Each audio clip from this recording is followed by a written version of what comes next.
Hey everybody, welcome back to Destiny 2, and today we will be going over one of my favorite solo builds. This is basically Gifted Conviction, but on crack using Mask of Fealty instead, which we'll get into why. Um, yeah, this build is amazing for solo GMs and solo lost sectors, which obviously is a lot easier. It's good for underlight content of any kind. I'm assuming it's going to be good for any day ones. I still haven't really tested that because, I discovered this build after like the dungeon stuff, but once again, it's good. It is good for like solo dungeon stuff. It is good for raiding. It's basically good everywhere, but it really excels in these lower end or low light scenario things. So we're gonna get right into it. We're gonna start off with the subclass. So obviously this is basically just built around stasis and slowing and freezing and all that jazz.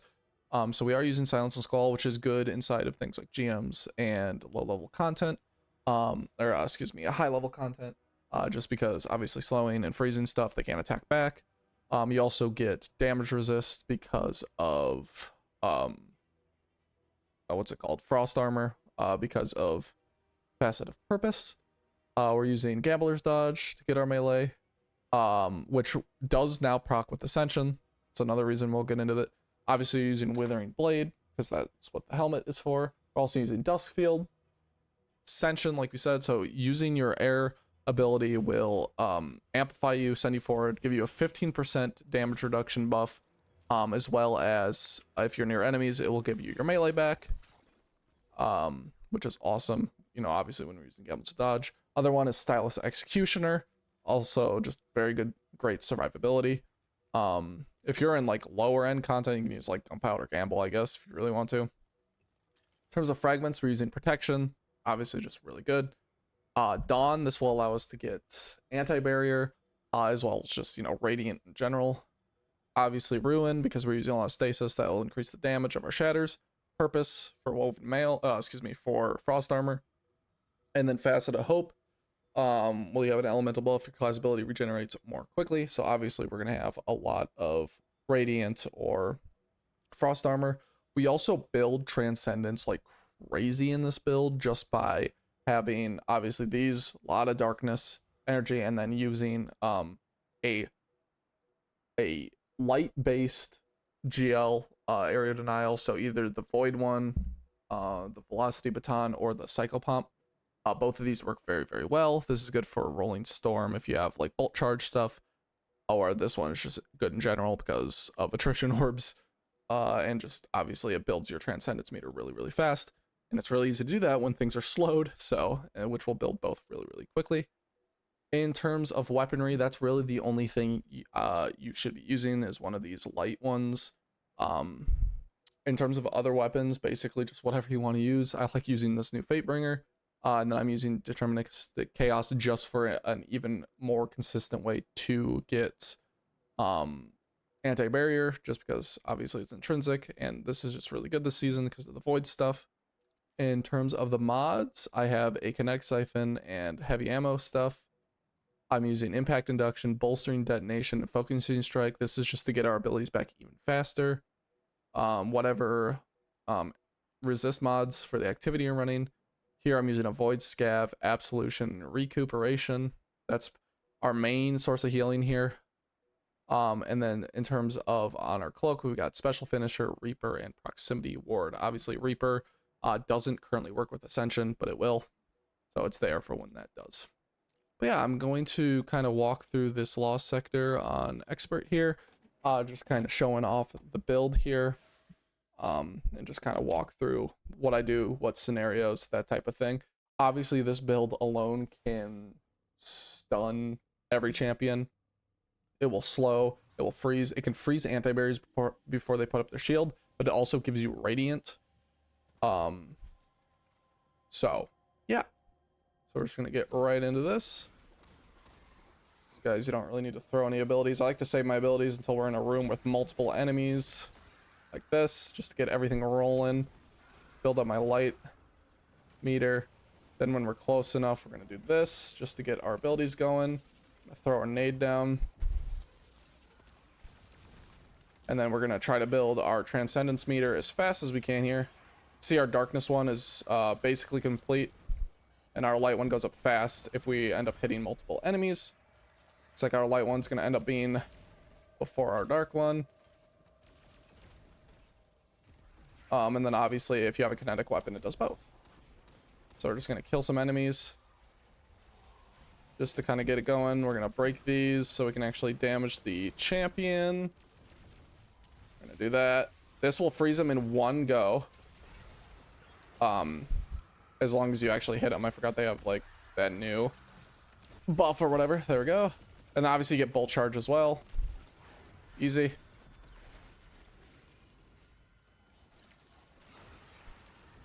Then just clear the room.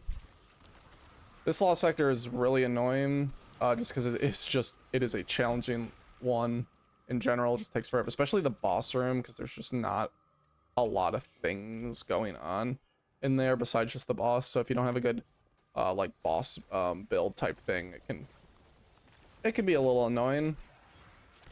So now we're just gonna build up stacks of our prismatic again. As you can see how absolutely crazy fast that is. We also have our super. There's our light up already. Chuck our nade. Make sure we are always amplified. You should always be amplified with this build. It's very easy. As you can see, one shuriken will freeze.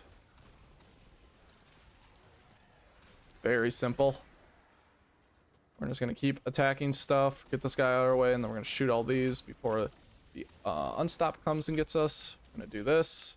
As you can see, I have my transcendence up, so we're gonna use that in a second here. And then we're just gonna melt him down. Easy as that.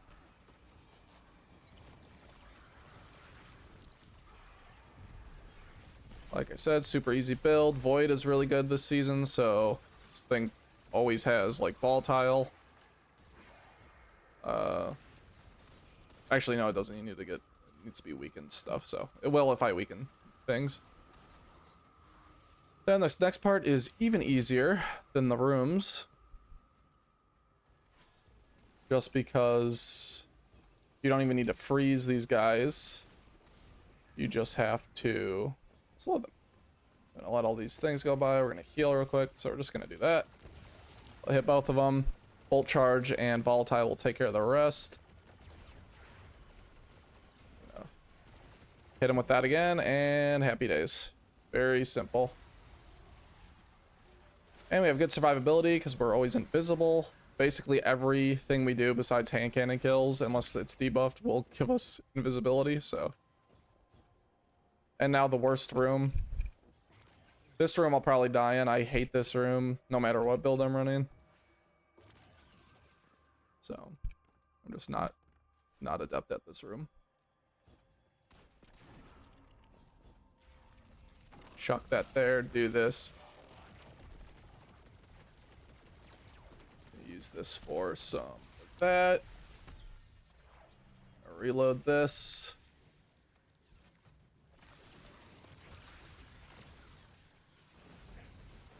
Oof.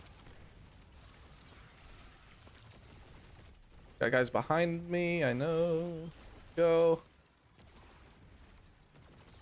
Okay. You just want to avoid getting suspended. That's the thing that will kill you the fastest. And just keep moving around the arena and you should be good. Shoot this last one. Then we're going to pop super probably. Though I might save that for so what's it called? So bosses are really good for also for building up transcendence energy, because obviously they just stand there a lot of the time, and you know, they won't die to the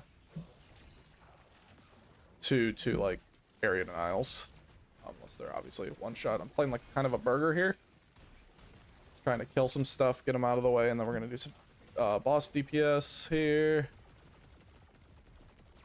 You know, you got to be a little bit careful, especially in this lost sector, just because the boss will like Q-tap you, which is really irritating. But yeah, see, look how much damage he does. But like, play it slow, especially if you're new. Obviously you lack like instant healing, like a healing nade or something. So just make sure you're not doing that. So you see how he can one shot you like that. So you really gotta play cover. I was playing like a little bit of a burger there. It's okay. Waiting for him to. There's an unstop that he should spawn here. Yeah, there it is. As you can see, my darkness is almost up here. So we're gonna find that unstop. We're gonna pop our super. There he is.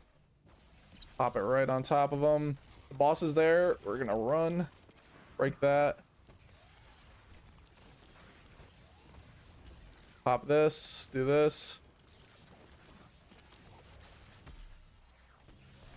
As you can see, that just goes down. It does so much damage to everything and just like that. So pretty quick clear if I didn't die. And obviously, if you're a better player than I, that goes even faster. But this build is very, very strong. Don't let my bad playing convince you otherwise. It clears everything, and you can play this very aggressive. If you know what you're doing and you know how to avoid things. I'm a little like a little hesitant when I play, just because that's, I don't know, that's the type of player I am. But if you're more confident than I am, it is so busted beyond belief. So I hope you guys enjoy. I hope you guys use this. It's really, really strong. It's definitely just like a more aggressive version of a normal well, let me clip, of a gifted conviction, holy moly, build, just because it has so many abilities that you're just chucking. So I like using Kvastov as well, just because I like Kvastov. But yep, that's basically it. Hope you guys give it a try. It's really, really good, and I will see you in the next video.